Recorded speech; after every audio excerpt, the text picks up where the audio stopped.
Hello guys, welcome to my YouTube channel. आपका भक्ति शक्ति channel पर स्वागत है। और आज हम अध्याय 12 पढ़ने जा रहे हैं विदेश्वर संहिता का।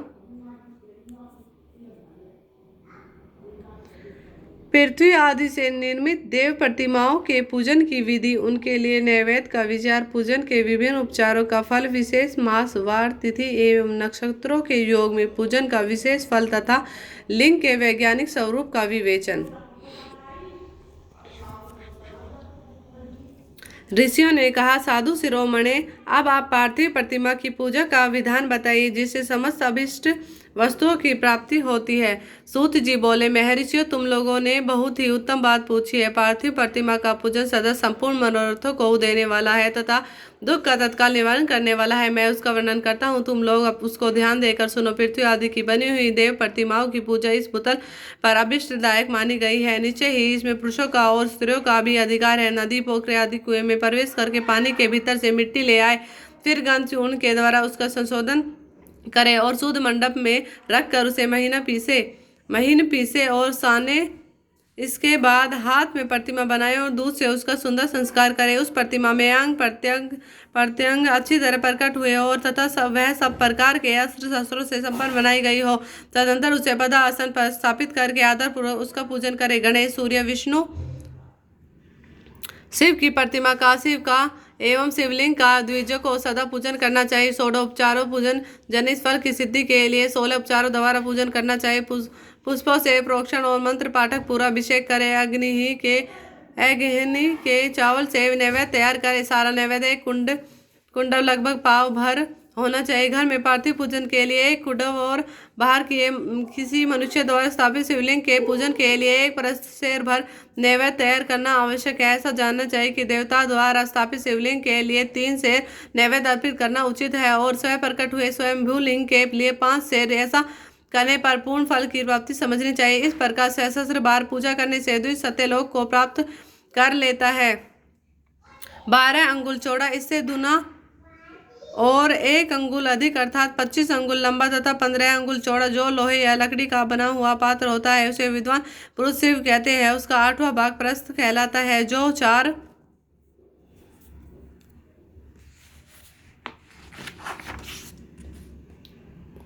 कुडव के बराबर माना गया है। मनुष्य द्वारा स्थापित शिवलिंग के लिए 10 प्रस्थ, ऋषियों द्वारा स्थापित शिवलिंग के लिए 100 प्रस्थ और स्वयंभू शिवलिंग के लिए 1 सहस्त्र प्रस्थ निवेदन किया जाए तथा जल, तेल आदि एवं गंध द्रव्यों की भी यथा योग्य मात्रा रखी जाए तो वह उन शिवलिंगों की महापूजा बताई जाती है।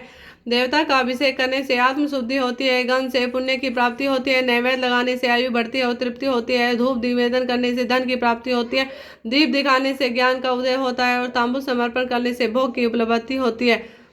इसीलिए स्नान आदि 6 उपचारों को यत्न पूर्वक अर्पित करें। नमस्कार और जप, ये दोनों ही संपूर्ण अभिष्ट फल को देने वाले हैं। इसीलिए भोग और मोक्ष की इच्छा रखने वाले लोगों को पूजा के अंत में सदा ही जप और नमस्कार करने चाहिए। मनुष्य को चाहिए कि वह सदा पहले मन से पूजा करके फिर उन उपचारों करे और देवताओं की पूजा करके उन देवताओं के लोगों की प्राप्ति होती है तथा उनके अवान्तर लोक में भी यथेष्ट भोग की वस्तुएं उपलब्ध होती है। अब मैं देव पूजा से प्राप्त होने वाले विशेष फलों का वर्णन करता हूँ, जो तुम लोग श्रद्धा पूर्वक सुनो। विघ्न राज गणेश जी की पूजा भूलोक में उत्तम अभिष्ट वस्तु को प्राप्त होती है। शुक्रवार को श्रावण और भाद्र पद मास के लिए शुक्ल पक्ष की चतुर्दशी को पौष मास में सतभिक्षा नक्षत्र के आने पर विधि पूर्वक गणेश जी की पूजा करनी चाहिए। 100 दिनों में 100 या सहस्त्र बार पूजा करे। देवता और अग्नि में श्रद्धा रखते हुए किए जाने वाला उसका नित्य पूजन मनुष्य को पुत्र एवं अभिष्ट वस्तु प्रदान करता है। वह समस्त पापों का शमन तथा भिन्न भिन्न दुष्कर्मों का विनाश करने वाला है। विभिन्न वारों में की हुई शिव आदि की पूजा की आत्म शुद्धि प्रदान करने वाला समझना चाहिए। वार या दिन, तिथि, नक्षत्र योग का आधार है, समस्त कामनाओं को देने वाला है, उसमें वृद्धि और क्षय नहीं होता, इसीलिए उसे पूर्ण ब्रह्मा का स्वरूप मानना चाहिए। सूर्योदय काल से लेकर सूर्योदय काल आने तक 1 वार की स्थिति मानी गई है जो ब्राह्मण आदि सभी वर्णों के कर्मों का आधार है। वेद तिथि के पूरा भाग में की हुई देव पूजा मनुष्य को पूर्ण भोग प्रदान करने वाली होती है। यदि मध्य आहन के बाद तिथि का आरंभ होता है तो रात्रि युग तिथि का पूरा भाग पितरों के श्रद्धा आदि कर्म के लिए उत्तम बताया जाता है। ऐसी तिथि का प्रभाग ही दिन से युक्त होता है, अतः वही देव कर्म के लिए प्रशस्त माना गया है। यदि मध्याह्न तक तिथि रहे तो उद्यापनी तिथि ही देव कार्य कर्म में ग्रहण करना चाहिए। इसी तरह शुभ तिथि एवं नक्षत्र आदि ही देव कार्य में ग्रह होते हैं। वार आदि का भली भांति विचार करके पूजा और जप आदि करने चाहिए। वेदों में पूजा शब्द के अर्थ की इस प्रकार योजना की गई है। पूजा अर्थ है नीति पूजा। यह पूजा शब्द की उत्पत्ति है। पू का अर्थ है भोग और फल की सिद्धि। वह जिस कर्म से संपन्न होती है उसका नाम पूजा है। मनोवांछित वस्तु तथा ज्ञान ये ही अभिष्ट वस्तु है। सकाम भाव वाले को अभिष्ट भोग अपेक्षित होता है और निष्काम भाव वाले को अर्थ पारमार्थिक ज्ञान, ये दोनों ही पूजा शब्द के अर्थ है। इनकी योजना करने से ही पूजा शब्द की सार्थकता है। इस प्रकार लोक और वेद में पूजा शब्द का अर्थ विख्यात है। नित्य और नैमित्तिक कर्म कालांतर में फल देते हैं, किंतु काम्य कर्म का यदि भली भांति अनुष्ठान हुआ तो वह तत्काल फलद होता है। प्रतिदिन एक पक्ष, एक मास, एक वर्ष तक लगातार पूजन करने से उन कर्मों के फल की प्राप्ति होती है और उनसे वैसे ही पापों का कर्मशः क्षय होता है। प्रत्येक मास के कृष्ण पक्ष की चतुर्थी को तिथि की हुई महागणपति की पूजा एक पक्ष के पापों का नाश करने वाली और एक पक्ष तक उत्तम भोग रूपी फल देने वाली होती है। चैत्र मास में चतुर्दशी की हुई पूजा एक मास तक किए गए पूजन का फल देने वाली होती है और जब सूर्य सिंह राशि पर स्थित हो उस समय भाद्रपद मास की चतुर्थी को की हुई गणेश जी की पूजा एक वर्ष तक मनोवांछित फल भोग प्रदान करती है। ऐसा जानना चाहिए। श्रावण मास के रविवार को हस्त नक्षत्र से युक्त सप्तमी तिथि तथा माघ शुक्ला सप्तमी को भगवान सूर्य का पूजन करना चाहिए। ज्येष्ठ तथा भाद्रपद मास को बुधवार को श्रवण नक्षत्र से युक्त द्वादशी तिथि को तथा केवल द्वादशी को भी किया गया भगवान विष्णु का पूजन अभिष्ट संपत्ति को देने वाला माना गया है। श्रावण मास में की जाने वाली श्री हरि की पूजा अभिष्ट मनोरथ और आरोग्य प्रदान करने वाली होती है। अंगों एवं कारणों सही पूर्वक गोवा आदि बारह वस्तुओं का दान करने से जिस फल की प्राप्ति होती है उसी को द्वादशी तिथि में आराधना द्वारा श्री विष्णु की तृप्ति करके मनुष्य प्राप्त कर लेता है। जो द्वादशी तिथि को भगवान विष्णु के 12 नामों द्वारा 12 ब्राह्मणों द्वारा 16 उपचार पूजन करता है वह उनकी प्रसन्नता प्राप्त कर लेता है। इसी प्रकार संपूर्ण देवताओं के विभिन्न 12 नामों द्वारा किया हुआ 12 ब्राह्मणों का पूजन उन देवताओं को प्रसन्न करने वाला होता है। कर की संक्रांति से युक्त श्रावण मास में नवमी तिथि को मृगशिरा नक्षत्र के योग में अंबिका का पूजन करें। वे संपूर्ण मनोवांछित भोगों और फलों को देने वाली है। ऐश्वर्य की इच्छा रखने वाले पुरुषों को उस दिन अवश्य उनकी पूजा करनी चाहिए। आश्विनी मास के शुक्ल पक्ष की नवमी तिथि संपूर्ण अभिष्ट फलों को देने वाली है। उसी मास के कृष्ण पक्ष की चतुर्दशी को यदि रविवार पड़ा हो तो उस दिन का महत्व विशेष बढ़ जाता है। उसके साथ ही यदि आर्द्रा और महार्द्रा सूर्य संक्रांति से युक्त आर्द्रा का योग हो तो उक्त अवसरों पर की हुई शिव पूजा का विशेष महत्व माना गया है। माँ कृष्ण चतुर्दशी को की हुई शिव जी की पूजा संपूर्ण अभिष्ट फलों को देने वाली है। वह मनुष्य की आयु बढ़ाती है, मृत्यु कष्ट को दूर हटाती है और समस्त सिद्धियों की प्राप्ति कराती है। ज्येष्ठ मास में चतुर्दशी की यदि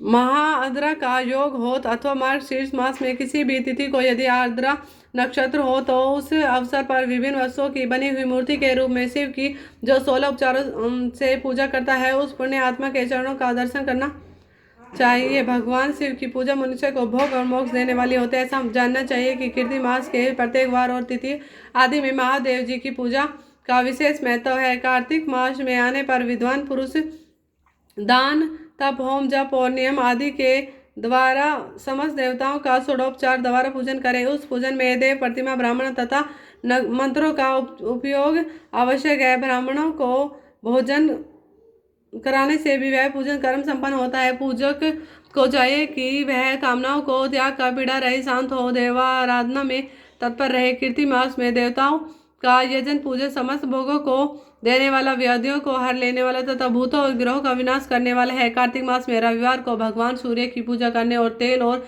सूती वस्त्र देने से मनुष्य के कोढ़ आदि रोगों का नाश होता है। हरे काली मिर्च वस्त्र या खीरा आदि का दान और ब्राह्मण की प्रतिष्ठा करने से क्षय का रोग नाश होता है। दीप और क्षय के रोग का नाश होता है।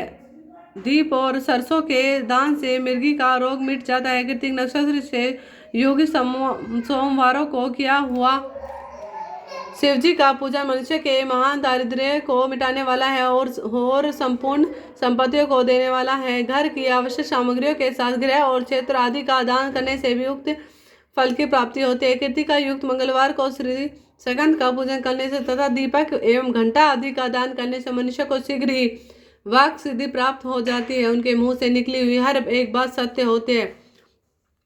कृतिका युक्त बुधवार को किया हुआ श्री विष्णु का यजन तथा दही भात का दान मनुष्य को उत्तम संतान की प्राप्ति कराने वाला होता है। कृतिका युक्त गुरुवार को धन से हनुमान जी का पूजन तथा मधु सोना और घी का दान करने से मनुष्य को भोग वैभव की प्राप्ति वृद्धि होती है।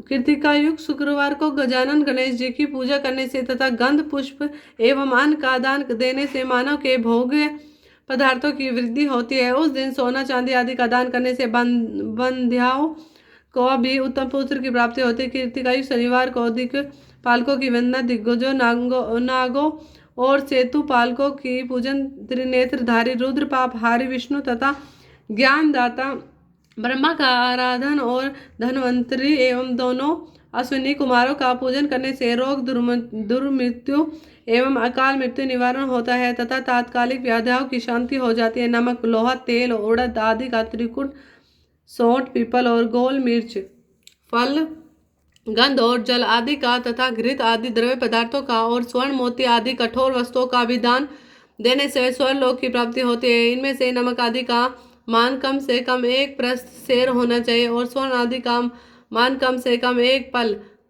धन की संक्रांति युक्त पौष मास में उषय काल में शिव आदि समस्त देवताओं का पूजन करने से समस्त सिद्धियों की प्राप्ति कराने वाला होता है। इस पूजन में अग्नि के चावल से तैयार किए गए हविष्य का नैवेद्य उत्तम बताया जाता है। पौष मास में नाना प्रकार के अन्न का नैवेद्य विशेष महत्व रखता है। मार्गशीर्ष मास में केवल अन्न का दान करने वाले मनुष्य को ही संपूर्ण अभिष्ट फलों की प्राप्ति हो जाती है। मार्गशीर्ष मास में अन्न का दान करने वाले मनुष्य के सारे पाप नष्ट हो जाते हैं। वह अभिष्ट सिद्धि, आरोग्य, धर्म, वेद का समय ज्ञान, उत्तम अनुष्ठान का फल, लोक और परलोक में महान भोग, अंत में सनातन योग, मोक्ष तथा वेदांत ज्ञान की सिद्धि प्राप्त कर लेता है। जो भोग की इच्छा रखने वाला है वह मनुष्य मार्गशीर्ष मास में आने पर कम से कम 3 दिन भी उस काल में अवश्य देवताओं का पूजन करे और पौष मास के पूजन से खाली न जाने दे। उषय काल से लेकर संगवा काल तक भी पौष मास में पूजन के विशेष महत्व बताया गया है। पौष मास में पूरे महीने भर में जितेंद्रिय और निराहार रहकर द्विज प्रातः काल से मध्य काल तक वेद माता गायत्री का जप करे। तत्पश्चात रात को सोने के समय तक पंचाक्षर आदि मंत्रों का जप करे। ऐसा करने वाला ब्राह्मण ज्ञान पाकर शरीर छूटने के बाद मोक्ष प्राप्त कर लेता है। द्विजेतर नर नारियों को त्रिकाल स्नान और पंचाक्षर मंत्र के ही निरंतर जप से विशुद्ध ज्ञान प्राप्त हो जाता है। इष्ट मंत्रों का सदा जप करने से बड़े पापों का विनाश हो जाता है। सारा चराचर जगत बिंदु नाद स्वरूप है। बिंदु शक्ति है और नाद शिव है। इस तरह यह जगत शिव शक्ति स्वरूप ही है।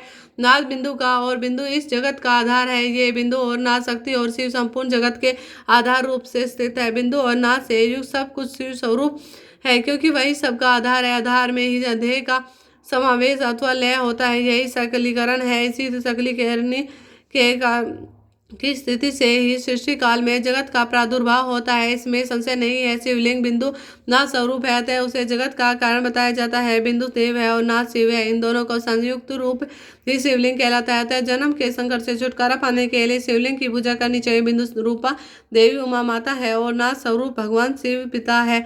इन माता पिता के पूजित होने से परमानंद की ही प्राप्ति होती है। अतः परमानंद का लाभ लेने के लिए शिवलिंग का विशेष रूप से पूजन करें। देवी उमा जगत की माता है और भगवान शिव जगत के पिता है। जो इनकी सेवा करता है उस पुत्र पर इन दोनों माता पिता की कृपा नित्य अधिकाधिक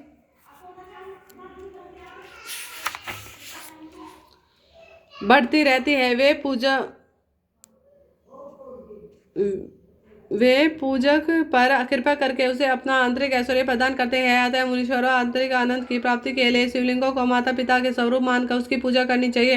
भर्ग शिव पुरुष रूप है और भार्गव शिवा आदि शक्ति प्रकृति कहलाती है। अव्यक्त आंतरिक अधिष्ठान रूप गर्भ को पुरुष कहते हैं और सुव्यक्त आंतरिक अधिष्ठान भूत गर्भ को प्रकृति पुरुष आदि गर्भ है। वह प्रकृति रूप गर्भ से युक्त होने के कारण गर्भवान क्योंकि वही प्रकृति का जनक है। प्रकृति में जो पुरुष का संयोग होता है यही पुरुष से उसका प्रथम जन्म कहलाता है। अव्यक्त प्रकृति से महत्व आदि के कर्म से जो जगत का व्यक्त होना है, यही उस प्रकृति का द्वितीय जन्म कहलाता है। जीव पुरुष से ही बारंबार जन्म और मृत्यु को प्राप्त होता है। माया द्वारा अन्य रूप से प्रकट किया जाने वाला जाना ही उसका जन्म कहलाता है। जीव का शरीर जन्म काल से ही जीर्ण छह भाव विकारों से युक्त होने लगता है, इसीलिए उसे जीव संज्ञा दी गई है। जो जन्म लेता है विविध पासों द्वारा तनाव बंधन में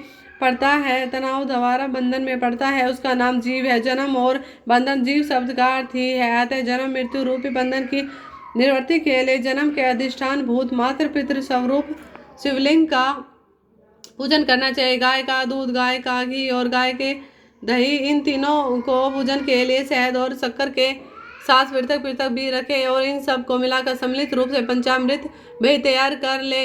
इनके द्वारा शिवलिंग का अभिषेक एवं स्नान कराए। फिर गाय के दूध और अन्न के मेल से नैवेद्य तैयार करके प्रणव मंत्र के उच्चारण पूर्वक उसे भगवान शिव के अर्पित करे। संपूर्ण प्रणव को ध्यान लिंग कहते हैं, ध्वनि लिंग कहते हैं। स्वयंभू लिंग नाद स्वरूप होने के कारण नाद लिंग कहा गया है। यंत्र और आर्घा बिंदु स्वरूप होने के कारण बिंदु लिंग के रूप में विख्यात है। उसमें अचल रूप से प्रतिष्ठित जो शिवलिंग है वह मकार और स्वरूप है, इसीलिए मकार लिंग कहलाता है। स्वारी निकालने आदि के लिए जो चरण लिंग होता है वह उकार स्वरूप होने से उकार लिंग कहा गया है तथा पूजक की दीक्षा देने वाले जो गुरु या आचार्य है उनका विग्रह आकार का प्रतीक होने से आकार लिंग माना गया है। इस प्रकार आकार, उकार, मकार, बिंदु, नाद और ध्वनि के रूप में लिंग के 6 भेद हैं। इन 6 लिंगों की नित्य पूजा करने से साधक